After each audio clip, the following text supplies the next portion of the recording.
అర్రరే చిన్న కుక్క పిల్ల పాపం ఎగురుకుంటా ఎగురుకుంటా పోయి పడ్డదో లేకపోతే దాని లోతెంత చూద్దామని దిగిందో కానీ పోయి పోయి నాలల పడ్డది. ఇక దాన్ని చూడాలి, దాని కష్టం మీదికి అస్సలకే ఎక్కువస్తలేదు. మరి ఆఖరికి ఏమైందంటారా? చూడురు మీరే. ఇగో ఈ కుక్క పిల్లకు ఈ నాలా కాలువల నుంచి మీదికి అస్సలకే ఎక్కువస్తలేదు. ముందటి కాళ్ళు మీదికి పెడుతున్నది కానీ కుక్క పిల్ల చిన్నదాయే, అందుకే వెనక కాళ్ళు అంత మీదికి అమాంతం లేవక మీదికి ఎక్కుతలేదు. ఇక నాలాలనే అటు ఇటు తిరుక్కుంటా అని మొత్తుకుంటుంటే చుట్టుపక్కల వాళ్ళు కాపాడదామని చూస్తే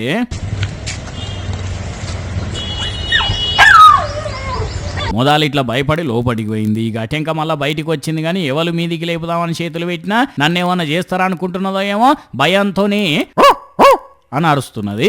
ఇక అది అరిచేటాళ్ళకి వీళ్ళకి భయమై వీళ్ళు చేతులు తీస్తున్నారు. అరిస్తే పరశాను కదా మరి.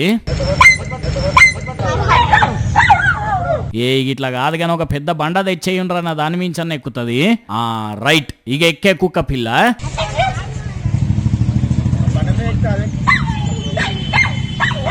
కథ సల్లగుండా అటు ఇటు పోతున్నది కానీ అస్సలకే ఈ బండ మించి ఎక్కుతలేదు. ఇక మీరే ఎవరన్నా లేపుండ్రే అన్నలు. అబ్బో అస్సలకే దొరుకుతలేదు కదా. మళ్ళీ ట్రై చేయండి.